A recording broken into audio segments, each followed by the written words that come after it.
Bueno, entonces este primer curso o esta primera clase va a estar dedicado a lo que sería una introducción hacia el diagnóstico de fallas basado en observadores de estado. Y la idea es ver diferentes estrategias de diagnóstico de fallas, pasando por lo que serían bancos de observadores, observadores profesionales integrales, y si nos da un poquito de tiempo, aprovechando que la doctora Gloria ya hizo una introducción a lo que serían los sistemas descriptores, pues también ver el enfoque descriptor para la estimación de fallas. Pero bueno, entonces tomando eso como base, pues lo primero es pues dejar en claro por qué es importante, dice la mitad,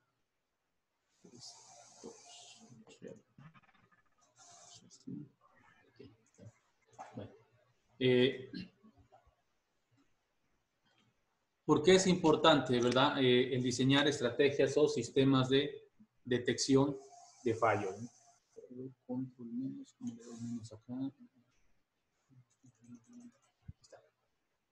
Entonces, por aquí hay algunos ejemplos de lo que sucede cuando algún sensor o algún actuador falla. Algunos de estos ejemplos han sido muy famosos, sobre todo por las repercusiones que ha traído. Por ejemplo, el accidente del vuelo de Air France 447 que iba de Río a París, donde pues se estrelló, ¿verdad? Se estrelló en el mar. Y una vez que, bueno, se hicieron los estudios para determinar qué es lo que había pasado, pues al parecer uno de los sensores de viento empezó a dar lecturas erróneas, y al tener esas lecturas erróneas, el piloto automático que pues funcionaba con base a esos sensores o esas señales de medición que le daba el sensor, pues empezó a tomar acciones de control que no eran las que eran óptimas. El piloto pues no se dio cuenta hasta cuando ya fue demasiado tarde, y lo que llevó fue un accidente donde murieron más de 200 personas, debido precisamente a la falla de un sensor de velocidad del viento. El siguiente ejemplo, estaríamos hablando de algo que sucedió en el Golfo de México. Es una plataforma petrolera donde una válvula se bloqueó. Una válvula no empezó a generar la apertura que marcaba en el panel de control, y marcaba una apertura completamente diferente, es decir, había un problema de vías en la válvula. Esto vino a provocar pues una sobrecarga de presión que finalmente provocó un incendio donde murieron también muchas personas. Por ahí hay otro accidente también que, digamos, famoso. Esto ocurrió en la isla, en la India, donde algunas calderas empezaron a fallar. Esto lo pudimos ver como una falla de tipo paramétrica. Y esta lo que ocasionó fue que finalmente esta planta de Bhopal pues ocasionó que explotara la caldera, y que como consecuencia más de 1000 personas fallecieran, perdieran la vida. Un accidente similar ocurrió también en Toulouse y en Three Mile Island, en Estados Unidos, donde precisamente se tuvieron fallas en los sistemas de actuadores que finalmente pues provocaron acciones de control que llevaron a desestabilizar el sistema. Y es aquí donde nos hacemos la pregunta: ¿confiabilidad o seguridad?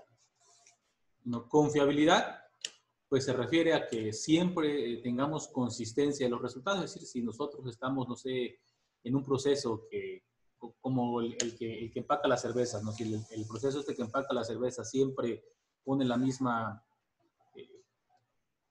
calcomanía encima de las latas, pues si en algún momento esa calcomanía pues no saliera en el ángulo correcto, o no la hiciera completa, o no quedara bien pegada, pues entonces no sería un sistema confiable. Es decir, perderíamos la consistencia de los resultados.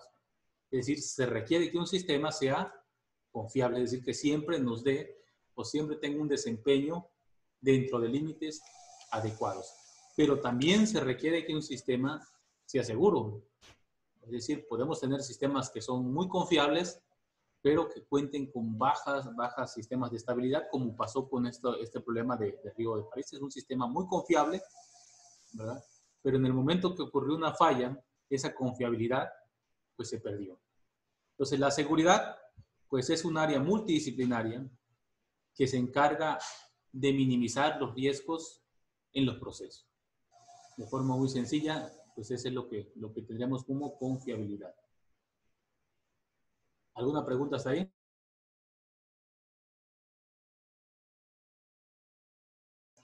Bueno.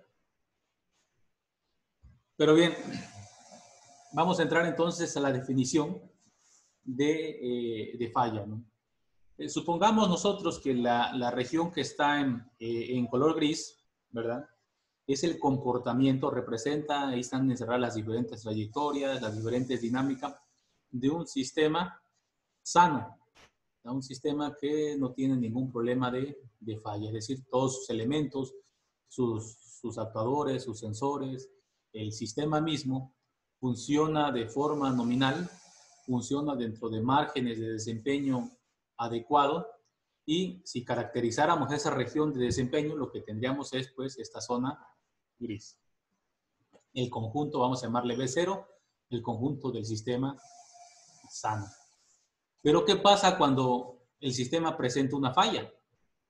Bueno, si el sistema presenta una falla, pues ahora ya perdimos esa zona de desempeño adecuado. Es decir, ya nos salimos, ¿verdad? Ya estamos aquí y hemos brincado hacia una zona de desempeño inaceptable. Es decir, si yo estaba trabajando aquí en este punto A, ahora ese punto A quizás se encuentre por acá, ¿no? Y es cuando el sistema empieza a hacer cosas por completo que no debería, ¿no? Como ejemplo, un celular que se empieza a apagar cada rato, ¿no? Que empieza a fallar, a fallar, a fallar, a fallar. Pues ya de entrada nos damos cuenta que algo está mal, ¿no? Que algo está mal y que pues no funciona, ¿no? Una lámpara de mano que se empieza a apagar y tiene baterías pues nuevas, entonces decimos, oye, lo primero pues le cambio las baterías y le pongo otras baterías y resulta que la lámpara sigue parpadeando, sigue fallando, pues entonces ya no se encuentra en esta zona de desempeño nominal y ahora se encuentra una zona de desempeño pues anormal, ¿no? Una zona de desempeño que realmente no sabemos, ¿verdad? Nosotros no sabemos, sabemos que algo está mal, no sabemos qué es lo que está mal, ¿no? Entonces, si yo tengo ese celular que aquí funcionaba pues, muy bien y de pronto se me empieza a apagar y apagar y apagar, pues ¿qué es lo que hago? Pues de entrada, al observar ese comportamiento diferente, pues decimos, oye, algo está mal, ¿no? Algo está fallando dentro del celular, puesto que ahora, antes tenía una zona de desempeño adecuada y ahora se ha salido de esa zona de desempeño nominal y está trabajando ya en una zona de desempeño, pues quién sabe, ¿no? O sea, no, yo no puedo decir nada más, simplemente puedo decir que no, oye, algo raro tiene este dispositivo, ¿no? Si nosotros pudiésemos caracterizar esa zona, ¿verdad? Si pudiéramos caracterizar esos cambios, entonces quizás no solamente podríamos detectar que algo ha pasado, sino además podríamos quizás identificar qué es lo que está ocurriendo. Y es lo que hacemos, ¿no? Agarramos el celular, se lo llevamos al técnico, el técnico pues nuevamente analiza el celular, ve lo que está fallando, empieza a hacer quizás algunas pruebas y te dice, sabes que analizando el comportamiento que ahora tiene, pues esto es lo que nos sirve. Ya se fundieron 2, 3 LEDs o hay un falso y se requiere reparar el dispositivo. Sin embargo, aquí hay algo muy importante, ¿verdad? Que hay una zona en la que en realidad no sabríamos qué está pasando, ¿verdad? Todo lo que está en rojo es la zona pues, del sistema que ya no está sano, ¿verdad? La zona del sistema con falla. Pero si nos fijamos en esta parte de acá, ¿verdad? Sobre todo en esta sección de aquí, pues ¿qué está pasando ahí? Si yo estuviera analizando el sistema y estuviera trabajando dentro de esa zona de comportamiento, ¿qué podríamos decir de ello? ¿Una idea?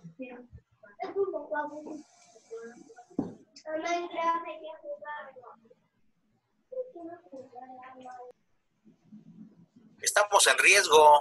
Es inadecuado trabajar ahí. Pero en realidad no lo sabemos.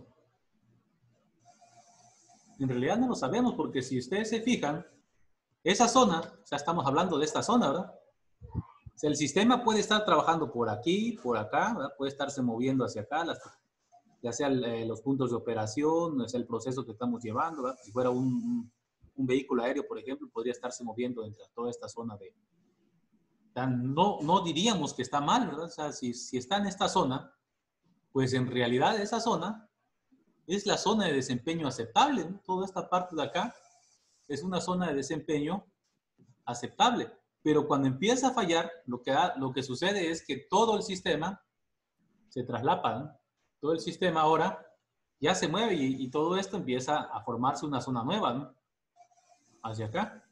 Pero esta parte de acá, en esta intersección, si el sistema está trabajando en esa sección, en realidad ya estaría trabajando con un desempeño degradado, pero podría ser que no nos demos cuenta. No nos demos cuenta porque en realidad quizás el desempeño que está teniendo acá es el que debería tener acá, y si trasladáramos esto, digamos, linealmente, podríamos decir, ah, mira, pues esto corresponde a una zona de acá, ¿no? Pero precisamente como eso está degradado, pues ya no está ahí, y ahora está trabajando aquí, ¿no? Pero si yo no analizo qué es lo que yo pienso, pues sigue trabajando, ¿no? Sigue funcionando, ¿no? Y muchas veces no nos damos cuenta hasta que ya es demasiado tarde, ¿no? Esto se ve mucho, por ejemplo, en los vehículos aéreos, que como le damos, ¿verdad? Cuando le damos y lo elevamos a cierta altura y el vehículo se sigue elevando, y como rara vez lo llevamos a una altura todavía más alta, pues ni nos damos cuenta, ¿verdad? Cuando lo quiero llevar y le doy todo el torque a los motores, todo el empuje que puede tener el vehículo aéreo, pues resulta que ya no sube más, porque los motores ya no pueden dar más. Es decir, ya desde antes ya estaban dando todo. Imagínense que yo quiero subir un vehículo aéreo. Vamos a hacer aquí una flechita. Hacia arriba, ¿no? Hacia acá. Esa sería mi zona de desempeño, pues normal, ¿no? Mi zona de desempeño normal. En ese contexto, pues si yo tuviera un vehículo aéreo acá, y esto lo quiero subir hacia acá, pues ¿qué pasaría? Pues lo único que habría es que le empezamos a generar un empuje adecuado, ¿verdad? Le generamos una fuerza, prendemos los 4 motores y esto se empieza a mover hacia arriba. Pongo que aquí está en 5 metros y aquí está en 50 metros. Se empieza a subir. En un desempeño normal, yo no lo sé porque yo lo estoy controlando a través del mando inalámbrico que tiene el vehículo aéreo, ¿no? Entonces sí, lo puedo llevar a 50 metros, ¿verdad? Quizás es el máximo torque que puedo llevar, la máxima altura que pueda alcanzar, ¿verdad? Pero, por lo general, si lo trabajo a 30 metros, pues ¿qué es lo que va a pasar? Si yo tenía que, para esto de acá, tuviera yo que generar, por decir cualquier cosa, una curva de empuje como esto, ¿verdad? Una señal de control de este tipo que me llevara, que esto fuera la fuerza y esto fuera el tiempo, tuviéramos que generar ese empuje, pues en una forma normal, yo lo podría hacer así, ¿verdad? Para alcanzar aquí los 30 metros. Pero en una cuestión completamente anormal, quizás si los motores ya están degradados, tenga yo que hacer esto, ¿verdad? Y sí, va a seguir llegando a los 30 metros, ¿verdad? O sea, me voy a encontrar en una zona todavía donde el vehículo todavía trabaja bien. Pero si yo lo quisiera llevar a 50 metros, pues lo que va a pasar es que ahora para 50 metros quizás tenga yo esta curva, pero que el otro pues va a llegar un momento en que se va a saturar y ya no va a dar más, ¿no? Y en lugar de dar 50, probablemente se quede en 45. Entonces, esa zona son fallas a veces que son muy difíciles de detectar porque a veces la misma magnitud de la falla es muy pequeña y no se pueden detectar pues, de una forma adecuada en tiempo adecuado, ¿no? Entonces, pero eso lo vamos a ver más adelante. Entonces, ¿cuál es el objetivo de detectar la falla? Perdón, aquí faltó la referencia. Pues el objetivo de detectar la falla, que decíamos, primero lo detecto y luego pues veo qué información, qué puedo hacer con esa información de la falla, ¿no? Si yo, por ejemplo, tengo un sensor que me dice, tomando nuevamente el ejemplo del cuadratorio, que me dice, ¿sabes qué está fallando tu motor número 4? Pues voy y reviso el motor número 4, ¿no? Pero si eso lo hace en vuelo, si eso lo hace en línea, pues lo que tienen que hacer es ver la forma, ¿va? Si está dentro de la zona verde, pues sería una forma nuevamente sana, ¿no? Si esto empieza a fallar, si esto empieza a fallar, pues empieza a brincarse, ¿va? Se empieza a brincar de la zona sana hacia una zona con falla. Entonces, si yo detecto de forma muy rápida esa falla, pues lo que voy a decir es que compenso con los otros motores el empuje que debe estar dando ese motor y regreso hacia la zona de confort. Pero si la compensación no es adecuada, pues puede ser entonces ahora que yo me salte de una región de confort hasta una región inaceptable, ¿verdad? Y esto podríamos verlo como que el vehículo empieza a temblar, se empieza a ir hacia adelante, hacia atrás, o le doy que se vaya a 5 metros y resulta que se fue como a 10, o ni siquiera se levantan. Y en ese momento, pues tratar de ver si lo puedo recuperar. O sea, se han visto casos realmente extremos de recuperación. Y si no se puede recuperar, pues aterrizarlo, ¿no? Aterrizarlo porque en el momento que yo me salga de esa zona naranja, de que está en una región inaceptable, pero que quizás todavía sea controlable o estabilizable al menos, quizás llegue yo a una parte donde pues ya estoy en una región de peligro y ya no puedo yo hacer absolutamente nada. ¿Alguna pregunta? En fin. Tengo un video precisamente de esto, ¿no? Les voy a compartir un video.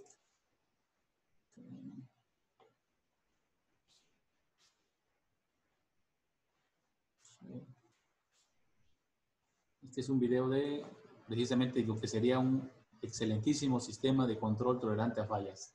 Voy a dejar que lo vean y lo analizamos. Ahí tenemos el vuelo de un avión. Y ahí, a ver si lo podemos ver aquí. Ahí está. Ahí ha perdido el 80% de una ala. ¿Ah? Se ha perdido el 80% de un ala. Ahí empieza a caer, ¿verdad? Pero ahí entran en juego pues el sistema de control, ya detectó la falla y empieza a hacer la compensación. Ya estoy en la zona naranja, ¿va? Prácticamente antes de llegar a la zona roja. Ahí empieza a compensar, ¿verdad? Con los otros motores y lo logra aterrizar de forma segura. Entonces ahí está en la zona verde, de pronto algo falla.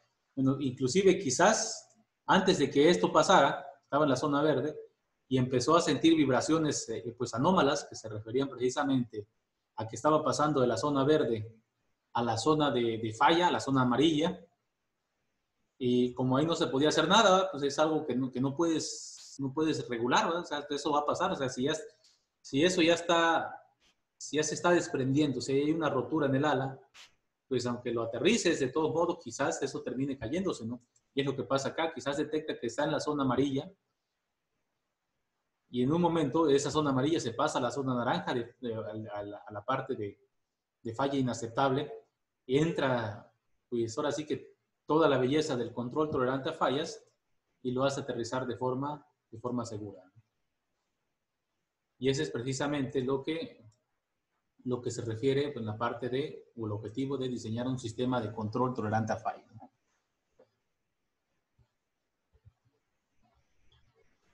Una definición sencilla pues sería que es un sistema en lazo cerrado, el cual funciona bajo márgenes de desempeño aceptables, aún bajo fallas en sensores o actuadores. Eso sería lo que sería un control tolerante a fallas. Un esquema, bueno, existen dos tipos de control tolerante a fallas, el enfoque pasivo y el enfoque activo, Pregunta ¿no? Pedro Aguilar si en la nave tenía piloto. No, es una nave, es un UAV, ¿no? Una nave no pilotada, ¿no? De hecho, el control está en automático, es un ejemplo de control tolerante a fallas muy, muy popular, ¿no? Ese video era un escenario controlado. O sea, fue hecho a propósito. Sí, sí, fue hecho a propósito. Fue hecho a propósito y de hecho, si tú te fijas, es un, pues no es un avión grande, pues es un avión pequeñito, ¿no? Eso es un prototipo. Gracias. Pero bueno, a mí me gusta mucho ese video porque precisamente deja muy claro el porqué del control tolerante a fallas, ¿no?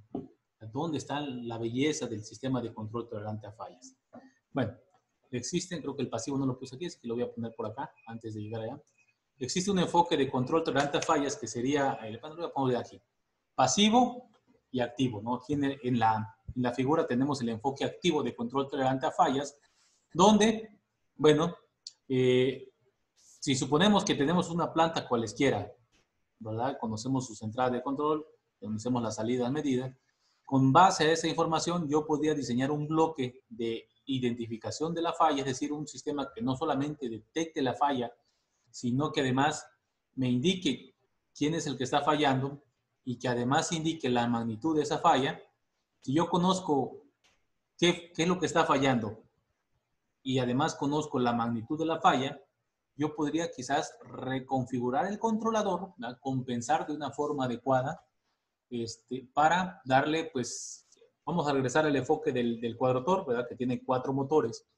Y yo sé que el motor 3 es el que está fallando y que está fallando en un 5%, pues le compenso ese 5% dándole al controlador alguna estrategia de reconfiguración para que, a diferencia de los otros, a ese motor que está fallando le compense un 5% más. ¿Verdad? Entonces, un enfoque de control tolerante a fallas activo, pues ¿qué tiene que ver? Tiene que ver, sobre todo, se llama activo, porque tiene un bloque de identificación, ¿verdad? Esto de acá es la parte activa del control. Hay un bloque de identificación que nos permite, pues, conocer, pues, el sistema, ¿no? ¿Qué es lo que está fallando? ¿Qué tienes tú que no me deja? Perdón. Me permite reconocer el sistema, este de acá. Le vamos a llamar nuestro bloque, le vamos a llamar nuestro bloque de diagnóstico de fallas, ¿no? Diagnóstico de fallas. Vamos a poner aquí FDI, ¿va? Fault Diagnosis and Isolation, o sea, de diagnóstico. Entonces ahí tendríamos un sistema de control tolerante a fallas activo. Ahora bien, hay que tener en cuenta algo. Aunque erróneamente yo he visto, quizás ustedes también han visto algunos trabajos donde, bueno, en alguna ocasión vi un compañero que estaba haciendo un sistema de control tolerante a fallas para un motor. Bueno, de hecho, era un sistema de detección de fallas en un motor de corriente alterna. Y la forma en cómo él inducía la falla, es decir, cómo él provocaba la falla en el motor, es que llegaba, agarraba un mazo, ¿verdad? Echaba a andar el motor, agarraba un mazo y le daba un golpe. Entonces él podía ver pues obviamente al golpearlo se provocaba pues un comportamiento anormal dentro del motor y él podía caracterizar y decir el motor está fallando. Sin embargo, llega la pregunta, ¿una perturbación es lo mismo que una falla? ¿Qué creen ustedes? No. ¿Por qué no? No. No sería lo mismo. ¿Por qué no? Depende del grado de la perturbación. Sería Buenos porque la días, doctor. perturbación no es algo continuo, sino se presenta en momentos y una falla es algo que se queda permanentemente en el actuador o en el sensor. Sí, exactamente. Una falla es algo físico, mientras que una perturbación es una señal pues exógena, ¿verdad? Que realmente sí puede llegar a dar comportamientos anormales en el sistema, por ejemplo, una vibración, cuando hay un terremoto es una perturbación, ¿no? Que los que hacen sobre todo control de edificios, por ahí creo que ahí está Jesús, no sé si esté conectado, Guillermo, que también trabaja en eso, pues, ¿qué es lo que sucede? Pues es una perturbación, ¿no? Porque al final de cuentas eso desaparece, no es algo que vaya a permanecer, que eso pueda provocar fallas, ya es otra cosa, ¿no? Pero una perturbación en sí es una señal exógena que, pues cuyo comportamiento en el tiempo, pues es algo que ahora sí que llega y se va, como cuando te dan una cachetada. Si te dan una cachetada, pues en el momento el cachete queda todo colorado y sí duele, ¿no? Pero pues al minuto, pues ya desapareció, ¿no? Nomás queda el recuerdo de esa cachetada y de por qué te dieron la cachetada, ¿no? Pero sin embargo, si te pincharas el cachete pues, con un clavo, ¿verdad? Pues ese no solamente no se va, ¿verdad? Pues, en todo caso queda una cicatriz, ¿no? Entonces, una perturbación, pues es algo que, como lo dice, su comportamiento es temporal y además es exógeno. Mientras que una falla, tenemos que verlo como algo físico del sistema. Cuando hablamos de falla se refiere a algo físico, se refiere a qué cosa. Si es una falla en un sensor, la falla más común de los sensores es el bias, ¿verdad? Es decir, que el sensor, no sé, un sensor de temperatura te está diciendo que estamos a 30 grados y en realidad estamos a 32. Es decir, te está dando 2 grados de error. Bueno, si este sensor es un sensor para medir la temperatura pues, del ambiente, pues no pasa nada, ¿verdad? Pues, oye, qué calor hace o qué frío hace, al final de cuentas, la temperatura de confort ya es otra cosa, ¿no? Pero si ese sensor pues pertenece a un lazo de control, pues sí puede llegar a desestabilizar el sistema, ¿verdad? Sí puede llegar a desestabilizar. Imagínense, no sé si hay químicos por acá, pero yo recuerdo en alguna ocasión que trabajé con alcoholes, pues esos se calientan a cierta temperatura y la temperatura de ebullición es mucho menor que la del agua, ¿no? Entonces, si el sensor me estuviera marcando 10 grados menos, y debería estar a 65 y le estoy poniendo 75 grados al controlador, pues eso puede provocar accidentes muy, muy fuertes, ¿no? Precisamente como esos accidentes que han estado sucediendo pues, en otros lados, ¿no? Como lo que decíamos de las plantas estas de Bhopal, ¿no? Entonces, una perturbación que se va, ¿verdad? Una falla, por ejemplo, también ahí que están los que trabajan con fugas, una falla paramétrica, pues es una fuga, porque es una falla prácticamente del sistema, uno de los parámetros del sistema falla, es decir, no es un sensor, no es un actuador, sino una fuga, pero una fuga no llega y se va, si no la reparas, pues ahí se queda, ¿no? Y se hace cada vez más y más y más grande. Entonces, esa es la diferencia entre una falla y una perturbación, que parecería que matemáticamente te representan de una forma muy similar dentro del bloque de espacio de estados, es decir, nosotros tenemos un sistema libre de fallas, pues que tenemos A por X, lo voy a poner en lineal, ya luego lo veremos no lineal, pero por lo pronto vamos a verlo en lineal, A por X más B por U. Si le agregamos la falla, pues tendríamos quizás una BF, vamos a llamarle, por un vector de fallas, que esta es una entrada desconocida, eso sí, los dos son entradas desconocidas, ¿no? Y quizás un BD por una señal de perturbación. Ambas son, pues, entradas desconocidas.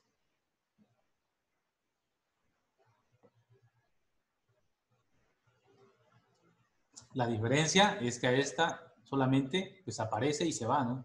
Mientras que la otra se queda y puede empezar a implementar o puede empezar a hacer que otros elementos del sistema también empiecen a fallar, ¿verdad? Si yo le estoy dando cierta potencia al calefactor para que alcance, decíamos en este ejemplo del control de temperatura, pues, y empiezo a forzar esa resistencia calefactora o ese sistema de control de calentamiento, que lo que va a pasar que en algún momento eso va a fallar, ¿verdad? Entonces, bueno, y tenemos también el bloque de control. Lo voy a hacer por acá porque no, se me olvidó ponerle en un bloque. Aquí. Tenemos el otro enfoque de control que es el pasivo. Voy a borrar este aquí. Y ese vamos a llamarle Passive Fault Tolerant Controller, ¿verdad? PFTC, el pasivo. El control tolerante a fallas pasivo, pues, ¿qué es lo que tiene de diferente con respecto al control tolerante a fallas activo, ¿no? Pues igual funciona, va con un bloque que tiene las entradas, pues igual funcionan con un bloque de, digamos, de parte de la salida, ¿va? Estamos hablando quizás, bueno, la salida no la necesita porque no necesita un observador, ¿va? Nada más las entradas y pues se conecta a la planta. Es un controlador, pues que de cierta forma podríamos verlo como un controlador robusto. Pero de nuevo, no es parte del control robusto, es decir, el control tolerante pasivo versus el control robusto no son lo mismo. Aquí siempre hay una confusión, dice, oye, pero tu controlador en realidad es un control robusto, ¿no? Porque lo que estás haciendo es que ahora estás considerando, pues es la falla acá, y dentro del controlador, pues también consideras el diseño del controlador con esa falla, ¿no? Entonces, pero en realidad no es un control robusto. ¿Por qué? No es un control robusto por lo mismo que estamos acá, ¿no? El control robusto, ¿para qué está diseñado? ¿A qué se refiere con que algo sea robusto?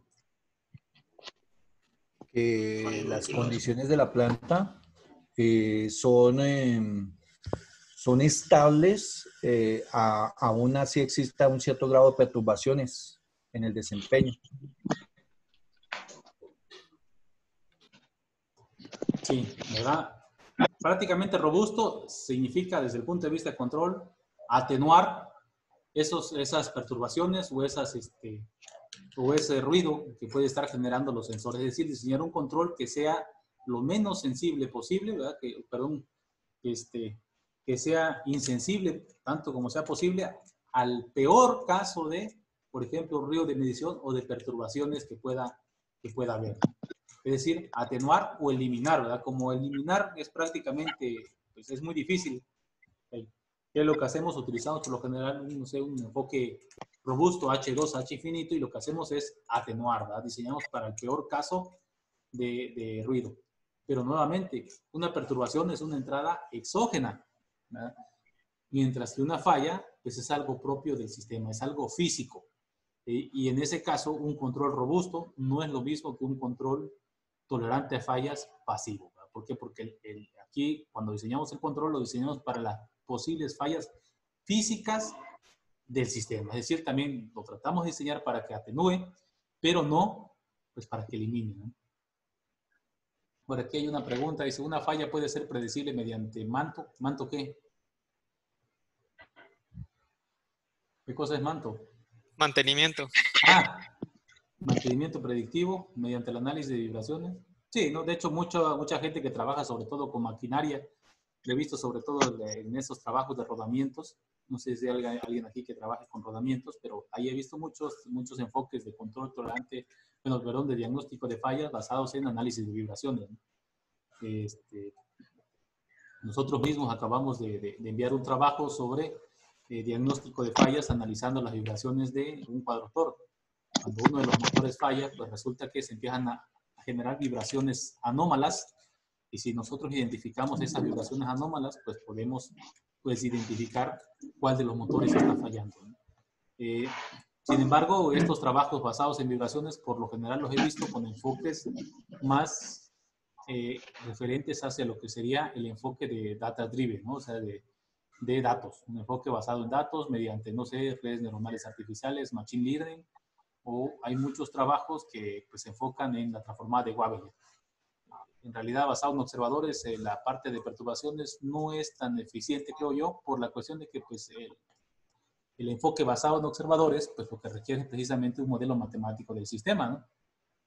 Cuando el modelo es muy complejo, por ejemplo, en máquinas muy grandes, pues ese enfoque basado en observadores pues se vuelve pues a veces ya no bueno, ¿verdad? Ya no es un enfoque adecuado, y es donde entran los enfoques basados en datos, ¿no? Que yo he visto resultados muy buenos. Hay un grupo muy fuerte de ahí del TEC de Monterrey que trabaja precisamente con esas técnicas basadas en vibraciones para detectar fallas en rodamientos.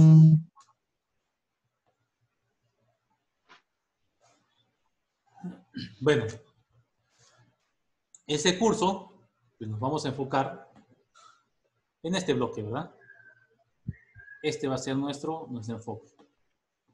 Vamos a enfocar pues en sistemas de tipo pasivos, pero nos vamos a enfocar únicamente a la detección y al aislamiento de la falla. El curso de la semana próxima, que tiene que ver con el control tolerante a falla, ya se analizarán, espero yo, técnicas de reconfiguración del controlador y cerrar el bloque de control. Eso es lo que se va a ver la semana siguiente. Bueno, ya lo hemos mencionado. Entonces, ya podemos entonces poner pues, una definición más formal, que es la definición del UNCE, de lo que sería una falla. Una falla en un sistema dinámico se define como una desviación, y cuando hablamos de desviación, puede ser una desviación hacia abajo o hacia arriba de la estructura del sistema o de sus parámetros, bueno, por encima o por debajo de sus valores nominales, ¿verdad? Y tenemos en un sistema pues, conformado por los actuadores, la planta o los sensores, pues tenemos fallas que pueden ocurrir en los actuadores, fallas que pueden ocurrir en los parámetros del sistema, en la planta, o falla que pueden ocurrir en los sensores. Y decíamos los sensores, pues un sensor de temperatura, un sensor de velocidad del viento, como el que le pasó al vuelo de París, o un sensor que es mucho más costoso, como no sé, un acelerómetro de esos de alta precisión que se utilizan en los aerogeneradores, que empieza a generar pues, aceleraciones que no existen, pues va a provocar paros en esos generadores que serían innecesarios, ¿no? Porque en realidad lo que está fallando es el sensor. O el ejemplo que puso también Astorga, ¿verdad? Astorga siempre pone el ejemplo de su carro, ¿verdad? Del sensor de temperatura. No sé si anda por acá Astorga. Carlos, ¿anda por acá, no? No. Ayúdame con el ¿Lo cortaste se fue todavía? Está cortado. Entonces, La papa y por favor, pongan en mudo sus micrófonos, Freddy. Entonces, son ejemplos que, pues, ocurren y que han ocurrido y que han provocado, pues problemas muy fuertes. Fallas en la planta, lo decíamos, una falla en una planta puede ser una falla en un sistema de tuberías, una fuga, pues es una falla de los parámetros de la planta. Un circuito eléctrico, que una resistencia se empieza pues, a degradar y que al degradarse esa resistencia empieza a generar pues, comportamientos anómalos, pues es una falla de tipo de la planta, ¿verdad? En los actuadores, pues una válvula que ya no apertura de forma adecuada, una válvula que de paso, por ejemplo, que la aperturamos al 60% y en realidad pues, está aperturada al 50%, pues no va a estar dando el flujo requerido. Entonces, perdón, aquí dice sensor, aquí le puse al revés, ¿no? Una disculpa. Entonces va a estar dando ese tipo de problemas, ¿no? Entonces, cuando tenemos fallas en sensores, como esto es externo de la planta, ¿verdad? El sensor es prácticamente, puede ser parte de un lazo de control, pero no es parte de, digamos, de la estructura de la planta no se afecta. Entonces, lo que vamos a ver son errores en las mediciones de los sensores, ¿no? En fallas en actuadores, tampoco la planta no se afecta, pero como la influencia de un sistema de control dañado, un lazo de control que va a estar dando, decíamos, una válvula que en realidad va a estar dando una apertura, un flujo que ya no es el correcto, un cuadrotor que no va a estar dando el empuje adecuado, la planta en sí no se afecta, pero la influencia de un control dañado afecta el desempeño del controlador o puede llegar a desestabilizar la planta. Y finalmente, pues la falla en los parámetros. Aquí lo que se afecta es la planta, ¿verdad? De tal forma que las características del sistema dinámico cambian por completo y ahora sí nos movemos a una zona completamente diferente. Ya el sistema o el modelo matemático ya no es representativo porque el modelo que diseñamos, caracterizamos, el modelo que parametrizamos o identificamos para una planta sana ya no es el mismo que el modelo que vamos a estar trabajando con una planta dañada. ¿Alguna pregunta hasta ahí?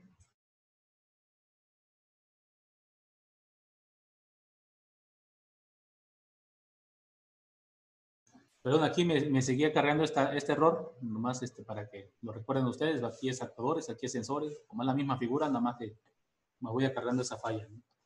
Tenemos una pregunta, ¿no? En caso del cuadrotor, un problema de comunicación dron-controlador pudiera causar una falla, y si es así, sería de tipo falla paramétrica. Bueno, en realidad aquí lo que tiene es una falla en el sistema de comunicación, ¿no? Y ahí estaríamos hablando ya de un enfoque diferente de control tolerante a falla, que tendría que ver con los sistemas conectados en red. En realidad, no es un error del sensor, porque el sensor, al final de cuentas, si el cuadrotor está bien, pues está mandando los datos a través del lazo de comunicación de una forma sana, ¿no? Tampoco es la planta porque el cuadrotor está bien, ¿verdad? O sea, pues sí, el cuadrotor, no sé, no tiene una rotura, ¿verdad?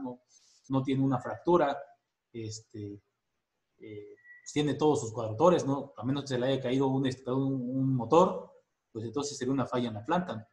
Tampoco es en los actuadores, porque los actuadores de un cuadrotor, pues son los motores, ¿no? Lo que tienes es un problema de comunicación.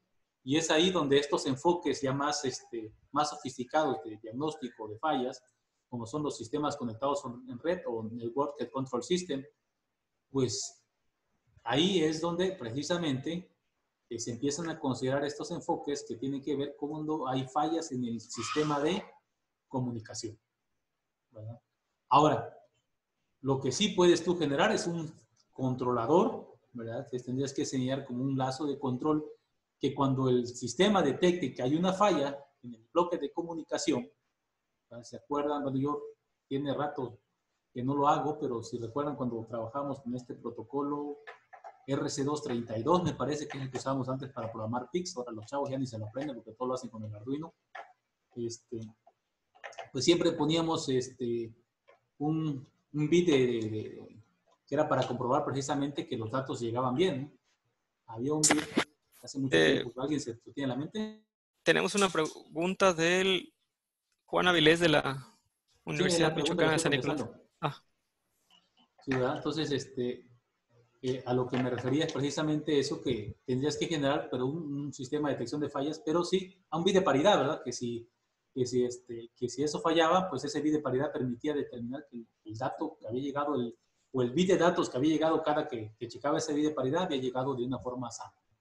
Pero ya no es una falla en sí, ni en el actuador, ni en el sensor, es una falla en el lazo de comunicación que correspondería, yo creo, ya a lo que sería el Network Control System. Lo que sí tendría que hacer el cuadrotor, ¿verdad? Que eso sí podría estar en el cuadrotor, es que cuando detecte que esa falla ha ocurrido, pues al menos se ponga en modo hover, ¿verdad? O como sucede con los cuadrotores, pues ya prácticamente todos lo traen, que es el de retorno a casa, ¿no? Que cuando ven que falla el sistema de comunicación, pues regresan hacia donde despegaron, ¿no? Y eso son sistemas de detección de fallas que no tienen que ver tanto con el vehículo, sino más bien con el lazo de comunicación. Bueno, entonces decíamos, tenemos sistemas de detección de fallas que pueden ser basados en datos, ¿verdad? Sobre todo los que tienen que ver con análisis de vibraciones, son enfoques que por lo general se tratan con unos sistemas basados en datos. Y lo que nos interesa a nosotros son los enfoques basados en modelos matemáticos. De una forma muy sencilla, pues ahora sí que simple de generar un sistema de detección de falla, es a través de un modelo matemático, ¿verdad? Si yo comparo, pues tengo aquí mi cuadrotor, vamos a poner que lo tengo aquí el 4, conozco sus entradas y puedo medir ciertas salidas, y si yo tengo un modelo exactamente igual,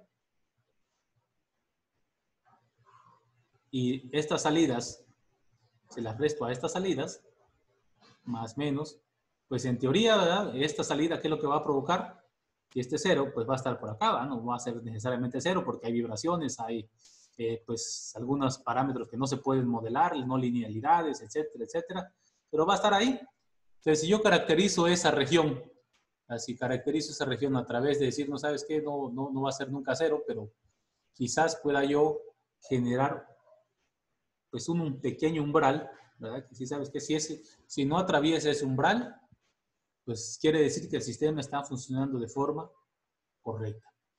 Y en el momento que se atraviesa ese umbral, ¿verdad? Que hay una diferencia entre el modelo y la planta, pues en ese momento decimos, oye, algo está fallando.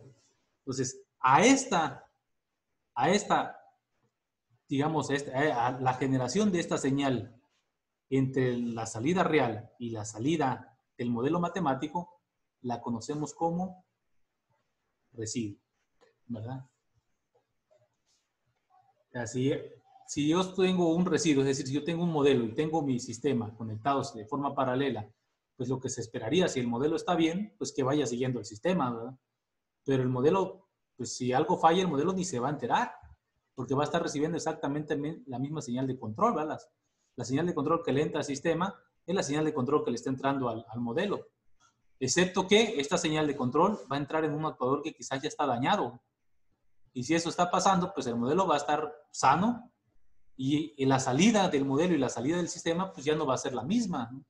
Ya va a haber una diferencia entre ambas señales y esa diferencia, si la caracterizamos, pues la vamos a llamar, vamos a definir una vez un residuo, vamos a definirlo como la diferencia entre la salida real menos la salida, voy a llamarla así, estimada para que nos vayamos acostumbrando, pero aquí pues no es una estimada, sino es la salida del modelo, ¿va?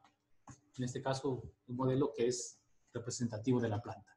Entonces, si ese residuo se va de esos umbrales, entonces podemos decir que hay una señal de falla. Es decir, el propósito de generar un residuo, pues es generar una señal que indique que ha ocurrido una falla, mediante el conocimiento de las señales de entrada y de las salidas que se tienen del sistema. Pero si yo tengo varios residuos, es decir, si tengo varias salidas y todas esas salidas las tengo comparadas con el modelo, y resulta que nada más una de esas salidas está fallando, pues yo puedo aplicar un bloque de decisión lógica, es decir, un bloque if, then, else if, los que sean necesarios, o hacerlos con compuertas, ¿va? Un sistema, los que trabajan con electrónica digital, podrían hacer un bloque de decisión con puras compuertas, y al final llevar eso hacia una alarma, para indicar al menos qué elemento es el que está fallando.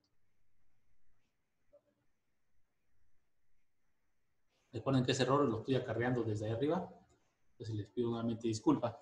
Entonces, en el sistema más sencillo, pues tenemos el sistema, ¿verdad? Tengo el modelo de la planta, tengo la salida del modelo, comparo la salida real, esta es la salida medida del sistema, es decir, tengo lectura, no sé, si fuera el cuadrotor, quizás tenga yo con la IMU, pues quizás tenga yo las aceleraciones,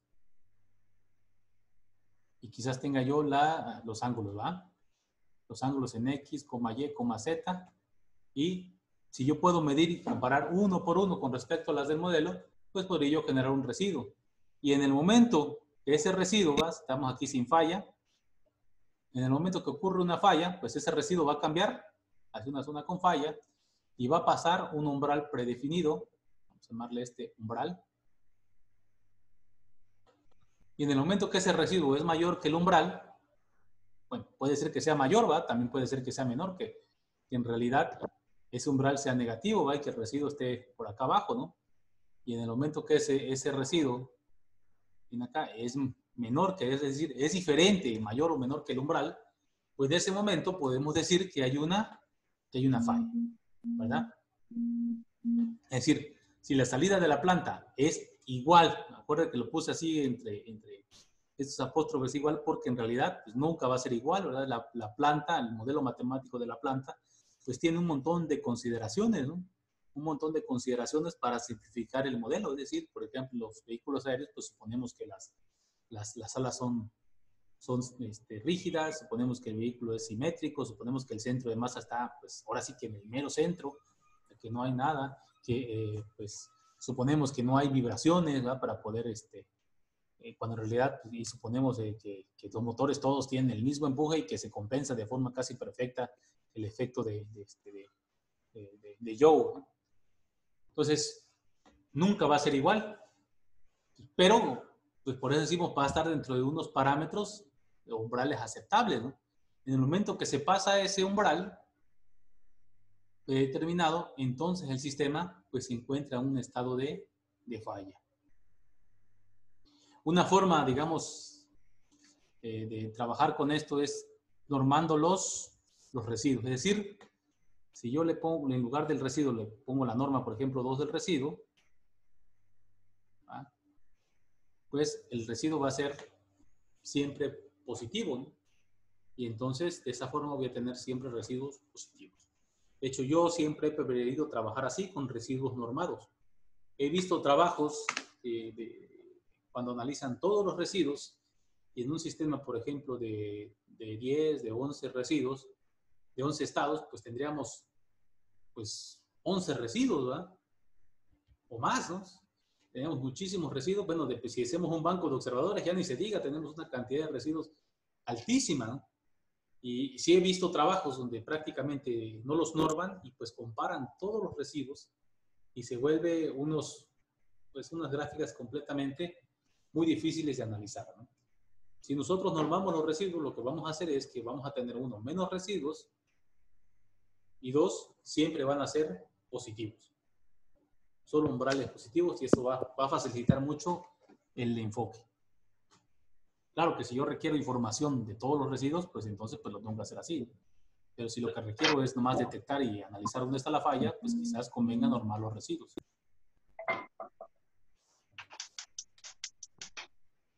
¿Alguna pregunta?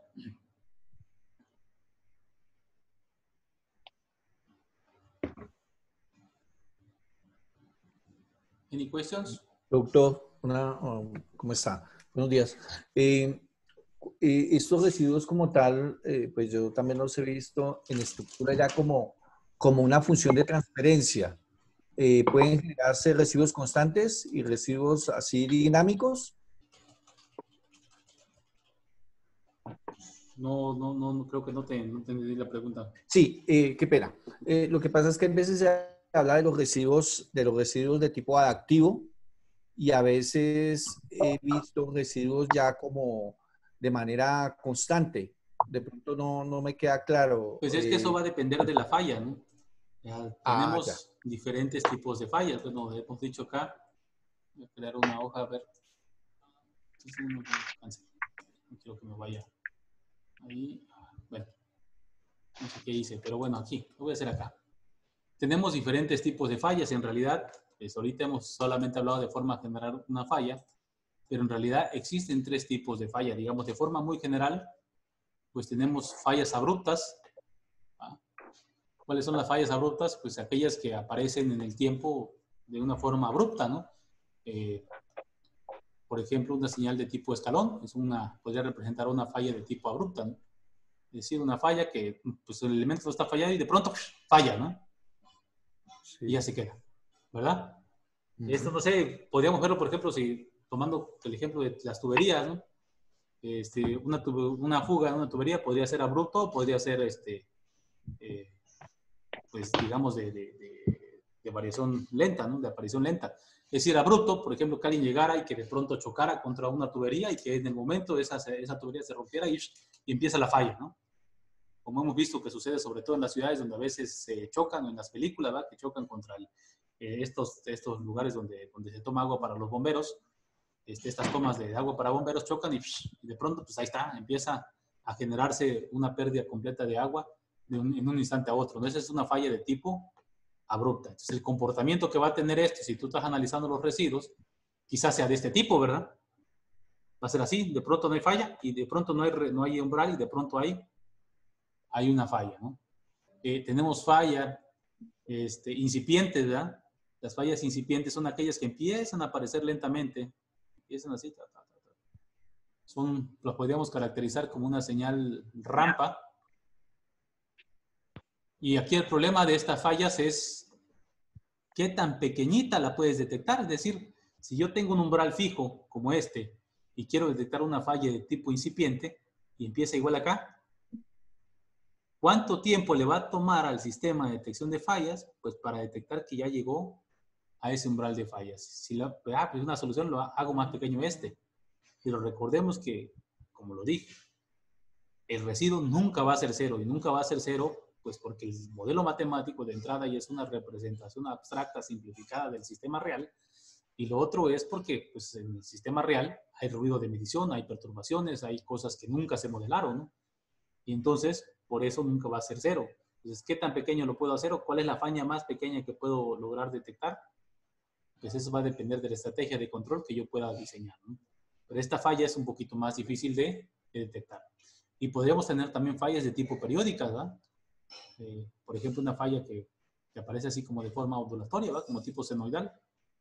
Pues esta falla pues va a tener un comportamiento también, o sea, va a salir, ¡ay, ya no falló! Ya está fallando, lo que pasa es que está cambiando la zona de operación a lo mejor, ¿no? Y de pronto va a volver a fallar y va a estarse saliendo de los límites por arriba o por debajo normales, ¿no? Entonces, son fallas que ocurren dentro del sistema, no necesariamente son fallas de tipo abrupta. El problema es que una falla de este tipo, si no se detecta a tiempo, puede llegar a un punto en donde ya no se puede hacer nada con el control. O una falla periódica, que pues desaparece, aparece nomás por instantes, ¿va? Como Yo tenía, tomando el ejemplo del celular, tenía un celular que cuando quería encendía y cuando quería no. Pues nunca lo llevé a arreglar, ¿verdad? Me funcionaba el 90% de las veces. Pero llegó un momento en que ya no encendió. Y pues esa era una falla de tipo periódica, ¿va? Porque aparecía cuando se le daba la gana, ¿no? Entonces, la mayoría de las veces estaba sano. No sé si eso contesta tu pregunta. Ah, bueno. Sí, Y hay sí, otra doctor, cosa gracias. también. O sea, yo nunca lo he trabajado. Esa parte yo nunca lo he trabajado, pero también se puede diseñar un umbral de tipo adaptable, ¿va? Un umbral que pues se vaya moviendo de acuerdo a la caracterización de la falla que se vaya generando. Para ser honesto, yo nunca he trabajado con umbrales adaptables, siempre he trabajado con umbrales fijos, pero sí hay algunos trabajos que se refieren a ir variando pues el umbral, ¿no? Inclusive por ventana, es decir, para detectar precisamente este tipo de fallas de tipo periódico. Fallas muy pequeñitas, ¿no? Por ejemplo, aquí me conviene que quizás el umbral sea más pequeñito y en el momento que esto se va acrecentando y yo me doy cuenta y el sistema va sabiendo que eso va incrementando de forma, digamos, tipo rampa, quizás ya no me requiera un umbral pequeño, puedo aumentar el umbral, ¿no? Entonces son umbrales de tipo adaptables. Gracias, doctor. Yo tengo una pregunta, doctor, si me permite. Sí.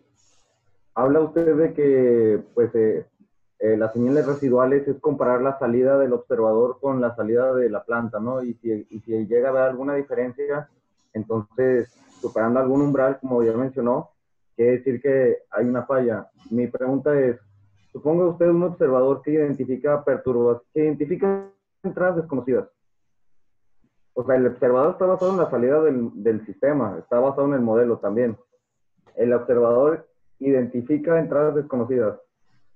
Si estas entradas desconocidas pueden ser consideradas también como señales residuales, en el caso de superar la cota máxima de una perturbación, entonces podría llegar a considerarse falla. Esa es mi premisa. Bueno, si tú tienes un observador de entrada desconocida, pues de entrada, al tener un observador de entrada desconocida ya tiene cierta robustez, ¿no? Precisamente sí, para identificar si lo que estás identificando es, por ejemplo, perturbaciones, o si lo que estás identificando es la falla. Entonces, si tú estás en sistema de detección de falla, bueno, en diagnóstico, pues usamos los observadores de entrada desconocida para estimar la falla. Entonces, si tú estás estimando la falla, ya no necesitas hacer residuos. La generación de residuos es cuando necesito comparar salidas. ¿Ya? Por ejemplo, en un banco de observadores, en un sistema de tipo GOS, pero si yo estoy estimando la falla, ya no requiero hacer un banco residual. Ya no requiero hacer eso. Algo personalmente en lo que yo he trabajado es en los cuadrotores. El único problema aquí es que el observador identifica entradas desconocidas, pero en cada uno de los canales, en los ángulos y X, Y, Z. Sin embargo, no puedo estimar yo directamente una entrada desconocida en determinado actuador. Entonces ya me voy a temas más complicados para discernir a partir de las entradas desconocidas que entran a cada estado para determinar la magnitud en cada reporte. Esa es mi pregunta. La pregunta... Perdón. Mi pregunta aquí es si usted habla de comparar los estados. ¿Existen otras señales residuales que si llegan a ser diferentes de cero, expresiones geométricas, expresiones polinomiales que lleguen a ser consideradas como también señales residuales? Sí, de hecho hay diferentes enfoques para detección de fallas. Está el espacio de paridad, que no lo vamos a ver aquí. Que no sea tal cual comparar el estado de salida con el estado observado, ¿no? Así es. Entonces, el enfoque que nosotros vamos a ver es que es el de observadores de estado. Entonces, en este caso, lo que tú sí podrías hacer es digamos, detectar y quizás estimar la falla. Y entonces, bueno, el observador de entrada desconocida tiene dos objetivos, ¿verdad? Uno, precisamente, puede ser nada más ser robusto a esa entrada desconocida, ¿no? Ser robusto a esa entrada desconocida y con un enfoque, por ejemplo, H infinito, podrías garantizar que la estimación de los estados sea robusta hacia esas entradas desconocidas del sistema. A diseñar un observador robusto, ¿no? Sin embargo, si tú lo que quieres es, además, el valor de la falla, en realidad ya no necesitas generar residuos porque el observador de entradas desconocidas ahora te va a servir para estimar esa falla. Y si tú ya tienes la estimación de la falla, ¿verdad? Si tú de aquí ya estimas la falla, pues eso ya lo mandas a hacer un bloque de reconfiguración y ya tienes un control tolerante a fallas, ¿no? O sea, lo difícil es esto, estimar la falla. Ahora, el esquema que yo les he comentado ahorita, hasta ahorita en este momento no hemos visto todavía ningún enfoque basado en observador. Simplemente hemos dicho, bueno, si yo tengo el sistema y tengo la planta, pues, y este modelo está bien caracterizado, pues si hay una diferencia entre la señal del sistema y la señal del modelo, pues eso directamente va a generar una señal residuo, ¿no? Sin embargo, no es el enfoque todavía basado en observadores, ¿no? Cuando hablamos de un enfoque basado en observadores, me parece que era la siguiente diapositiva.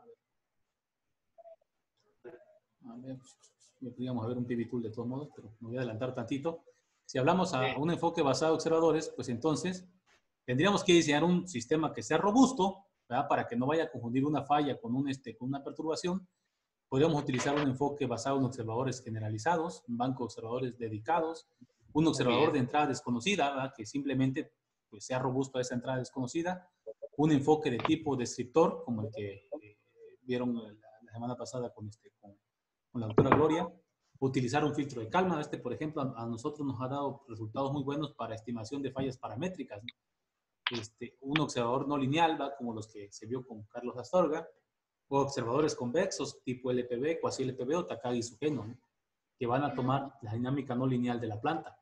Y final de cuentas, el enfoque basado en observadores, todo el enfoque basado en observadores, pues se encarga de eso, de generar, bueno, no todo, ¿no?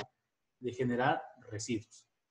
Pero si yo tengo, por ejemplo, un observador proporcional integral que su objetivo es estimar la falla, ¿puedo generar residuos? Sí, porque tengo acceso también a las salidas, pero no me interesa eso. Lo que me interesa es estimar la falla. Entonces, si ya tengo estimado el valor de la falla, ya no necesito generar señales residuales.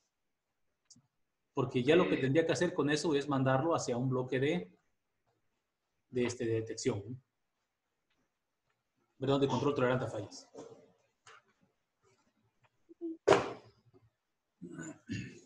Gracias, doctor. Bueno, ahí, No tiene ya, pero tiene 36. por ahí están preguntando de libros, ¿no? Precisamente el Default Diagnostic Application de Rolf Iserman, es muy buen libro, ¿verdad? También aquí en la mano tengo el de Marcin Wixak, que es el Default Diagnosis and Fault Tolerant Control Strategies for Nonlinear Systems. A mí me gusta mucho de acá, de Wixak. Aquí tengo también otro, que es el de ay, perdón, está al revés. El Default Tolerant Control System. Bueno, lo ando sobre todo porque es de mi asesor de tesis de doctorado, Guillermo Tellol, y Jean-Christophe Punzar. Pero ya cuando ya tienes más idea, puesto que ya toma como por sentado que ya sabes muchas cosas, ¿no? Y uno de los favoritos que a mí me gusta, lo voy a compartir aquí ahorita. A ver, doctorado. Para, sobre todo, sistemas basados en observador. ¿Tienes el huevito, Nayeli? ¿Para hacer más? Es de Chen y Patton, ¿no? De Chen y Patton, que ¿Qué? ay, no, pues no es. A ver. Que pues no se los paso porque lo compré y como lo compré tiene mi nombre en el. Tiene mi correo en el Pues es para. De acá. De aquí también en lo personal a mí me gusta mucho. Es de Default Diagnosis de Chen y Patton. Rose Model Based Default Diagnosis for Dynamic System. Por Dynamic System es de Chen era el estudiante de doctorado de Patton en ese entonces y bueno, ellos escribieron este libro, ¿no? A mí en lo personal me gusta mucho. Le digo, no se los paso porque tiene una marca de agua con mi nombre, ¿no? Entonces no se los puedo pasar, ¿no? No va a ser que por ahí termine rodando y ahí me estén hablando los de Springer, ¿no? Al que quiera.